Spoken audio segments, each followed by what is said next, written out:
Vienne Condrieu Agglomération, c'est la fusion des 11 communes de la rive droite et des 18 communes, plus la commune de Messier qu'on oublie un peu trop souvent.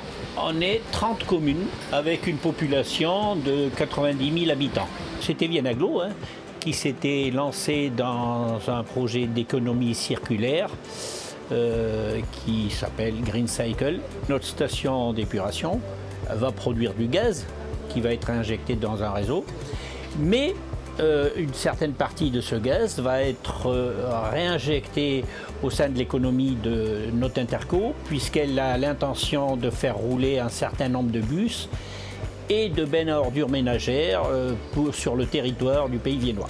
Le problème du traitement de l'eau, il était déjà traité, ça se fonctionnait bien. Maintenant, ça fonctionne même très très bien, puisque la nouvelle installation améliore encore la qualité de l'eau traitée, qui rejoint le Rhône, donc ça, il n'y a pas de souci.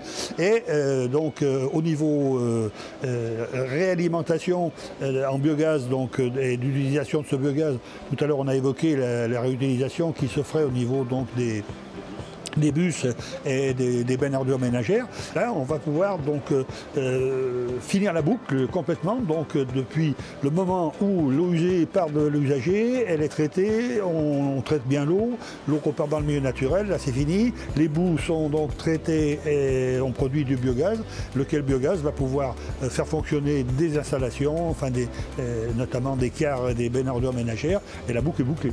Le pilote qui nous amène ici aujourd'hui est la station d'épuration de Vienne Condrieu Agglomération.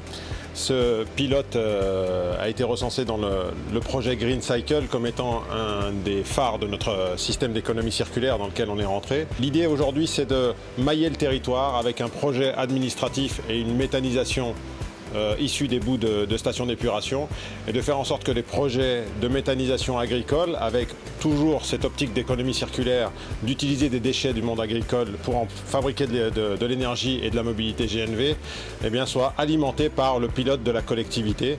C'est ce qui nous amène aujourd'hui à faire une visite. On a une quinzaine d'agriculteurs sur les 30 qui sont impactés sur le projet de Agrometa, qui vont visiter les installations, poser toutes les questions autour de la méthanisation, de la réutilisation du gaz, de son épuration.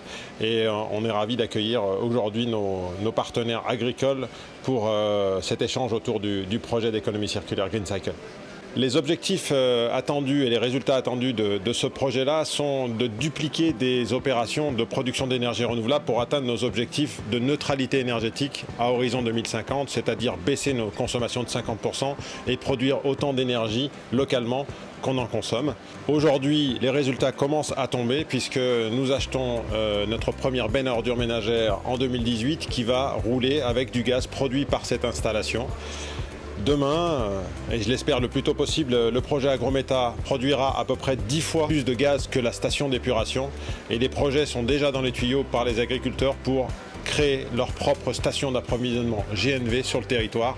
Et on aura encore une fois ce lien d'économie circulaire avec des déchets issus du monde agricole qui font rouler des véhicules et pour le coup pas que des véhicules de la collectivité mais le plus de véhicules possible sur le territoire.